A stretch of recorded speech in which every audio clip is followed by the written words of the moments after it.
Hi everyone, this is Jim. Welcome to this Blitz chess postmortem, a postmortem of my Blitz game number 527. I had the white pieces and started off with e4. And my opponent plays c6, the Caro-Kann defense. Although after d4, he doesn't play the usual move with d5, but he instead plays d6, a very rare move. And in fact, we kind of transpose into a line of the King's Indian defense after a few more moves. So if you look at this, there's only 2 games in the database in this particular position, but after he plays g6, and I go knight c3 and just normal developing moves. He goes bishop g7. You see, suddenly it's jumped up to 27 games. So we've gone from a very rare line of the Caro-Kann to a rare line of the King's Indian.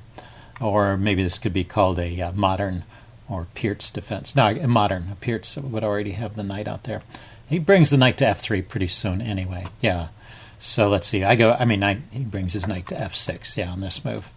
Whatever it is, it's an opening that gives white a lot of space, but black is really solid here, of course, and so in spite of the chess engine evaluation, there's no simple way for white to just run over black, and black has some counterattacking chances. I played the move h3 here, which interestingly enough is in the database. I'm of course, on my own at this position. I have no idea how we got to this position or what to do, but bishop to e3 here is what I wanted to play, and so h3 allows me to play that move without having to worry about knight coming to g4. And it also stops a potential pin on the knight. Not that the pin is a big problem. If the bishop ever comes to g4, you can kick it, and the bishop is forced to trade, which is usually a good trade for white. You just have to be careful about this pawn being weak. So the main point of h3 is really just to keep the knight out of that square. Let's see, castles. And I go bishop e3. Yeah, so it looks like we're still in it's positions that have been played before, at least. Now he goes knight bd7, apparently a6. Kind of a funny-looking move. Just putting all your pawns on the third rank here is the main way to play this particular position. But, well, knight bd7. This is preparing e5. So black is going to be counterpunching in the center here. I go bishop e2, and he goes e5. And I just push on with d5, which actually, okay, it turns out to be an okay move here. I could have castled as well. So all this is all right for me. Let's see, and he played queen a5 here. So right here we're out of the opening book, and we can look at this on the notation page. Yeah, I just castled. That's a fine move. And I'm keeping this large advantage, mainly because I have more space. But it looks like black's position is not that bad to me. His only problem that he has to solve is this light squared bishop, what to do with that and how to get it into the game. And let's see how the game proceeds. He takes, take back, and he goes knight to c5. Another idea of these systems is a quick pressure on the on the e4 pawn. So I defended with knight d2. The engine wants to defend with queen b1. Kind of a funny move that I did not really think about. But knight d2 this is also one of the choices there. So this should be fine. He just drops his queen back to d8. Yeah, maybe he's worried about a knight coming over to harass the queen, but I can't actually play that. I guess I could play it because it comes with tempo. I was going to say a knight to b3 would also give up the e-pawn, but well, if he takes my knight, then he's only got one attacker on it, and if he retreats the queen, then I can take off his knight. So I guess that would have been a threat. Okay, so he just retreats his queen to d8, and I decide to kick this knight with b4. So this is not bad. He drops his knight back to d7, and then I play knight to c4. So I was feeling pretty good about my position here, and my pieces are looking active, but somehow it seems to go downhill. So he starts with knight e8. Very common idea in these setups is to play the move f5 here, so he's going to be trying to break with that. He's relieved the pressure on the center a little bit. I go queen d2 and decide to trade off this bishop. This is a controversial decision because at the moment this bishop is blocked in behind the pawn chain. And if it stays blocked in behind the pawn chain, then really it's a pretty bad piece, and there's no need to trade it off. On the other hand, if black plays the move f5 and I take, he can push on with e4 and open up that diagonal, and that bishop would be a very strong piece. So what this means is that if he plays a move f5, I can't really take, and which means that then he can push on with f4 and gain a lot of space on the king side. A very typical idea in these King's Indian setups. So trading off this bishop kind of takes some of the sting out of this f5 move. And so that's what I was thinking. And I think I'm still okay here.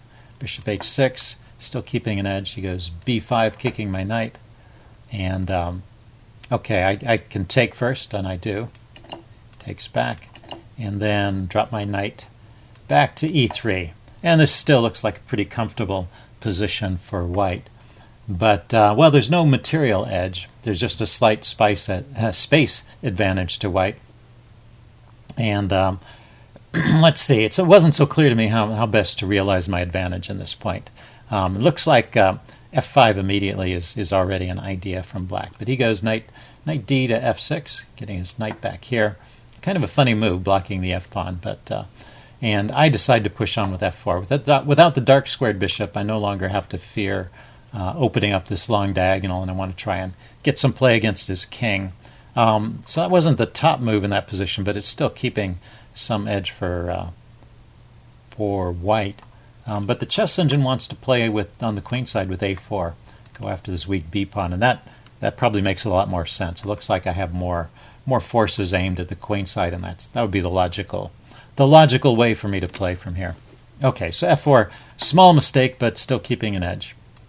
He activates his queen, hitting my knight, and I decide to unpin the knight immediately with king h2. And unfortunately, this allows the queen invasion, queen to d4, which he played right away. And already, just that one move, I've gone from having an advantage to being in equal position. And it looks like a very natural move to me to unpin that knight. Just shows that, well, these positions can change quickly. Rook to f2 is another way of unpinning. An interesting idea from the chess engine. Cancel that. Put the rook on the f2 square. This knight is no longer pinned. And maybe have ideas of doubling the rooks on the f-file.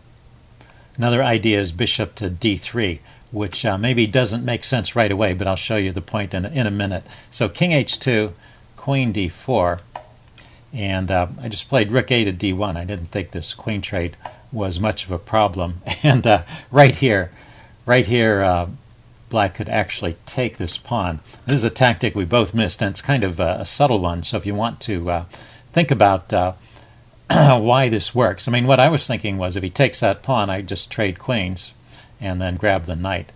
And there's a catch in that sequence. So if you want to pause the video and see if you can figure it out. Okay, I'm going to give the answer away. He didn't do this, but he could take that pawn. And if I trade queens, the pawn comes back and forks my two knights. So I can take his knight, but then he takes my knight. And this turns out to be an okay position for black. Let's count the material. The material is still the same. You would think, actually, I would think that white would be better in this position because it looks like I can round up this e-pawn to rook d3, bishop f5. Yeah, that's true. If I try to go after that pawn, rook f3, bishop f5, he can activate his pieces here. Just wanted to look at this. I mean, I am... Oh, no, I'm not a pawn up. Sorry, I was miscounting. Okay, so I have to waste some time rounding up that pawn just to get back to even material. So anyway, that's why he could actually take that pawn on e4. Kind of funny. But he traded queens. And the funny thing about this position is I was still thinking I'm better. My pieces seem a little more active to me, just visually. And I thought I had more space, so I thought I'd be in good shape here.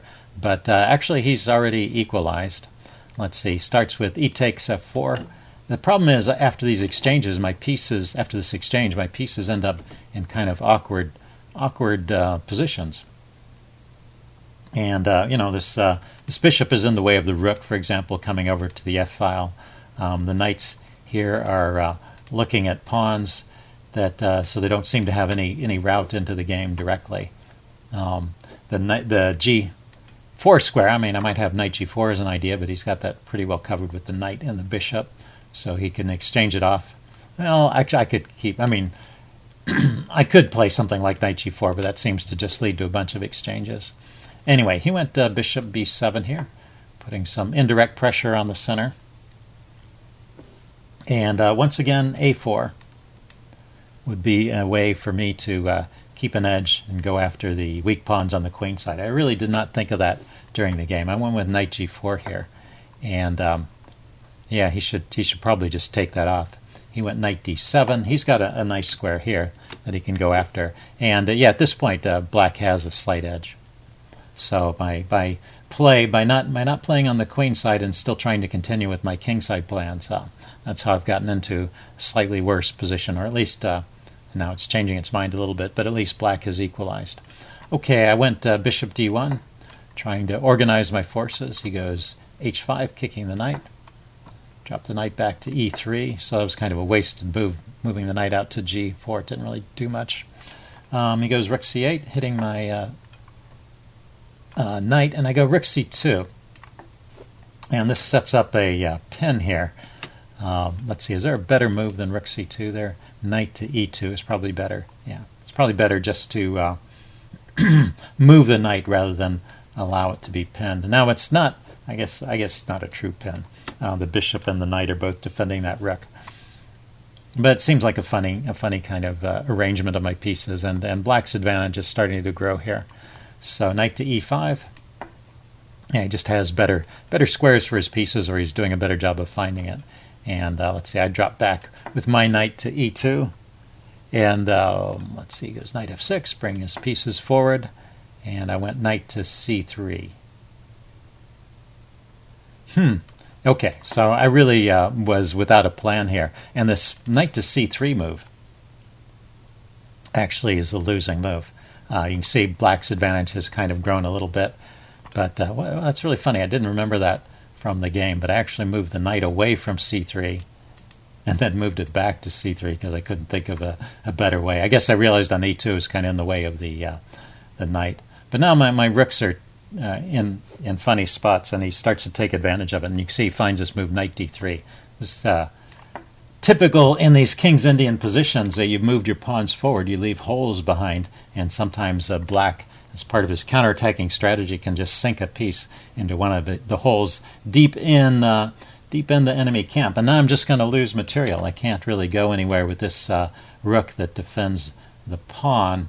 Let's see, rook to f3 is the suggestion here. If I try something, for example, like rook over here, all right, he's attacking this pawn too. So it was actually, knight d3 was a fork, hitting the rook and hitting this pawn.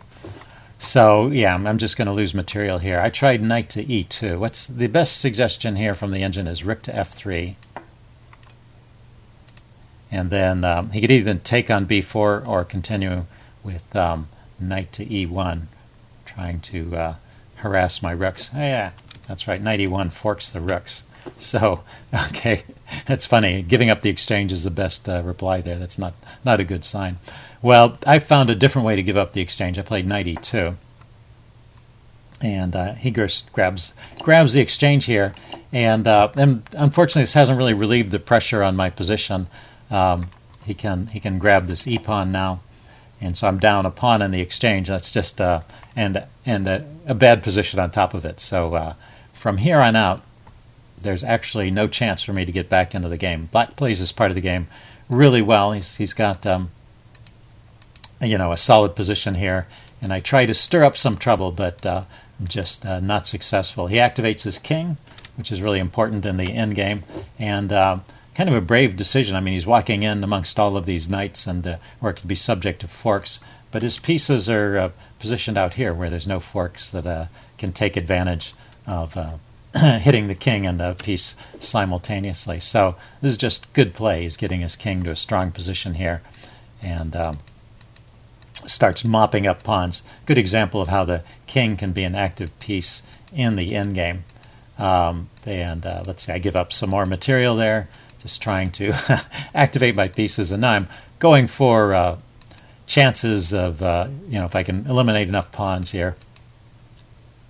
then I might have some chances. But now, well, at this point, I'm losing the rook. I mean, I'm losing my last piece, the knight. The knight versus the rook is a drawn endgame, but without the knight and with all those pawns, well, it's been hopeless for a while anyway. So he goes on. I resigned at this point, but he's winning. Anyway, interesting game. Hope you guys enjoyed this video. Leave any comments you have in the section below, and I will see you again soon. Bye.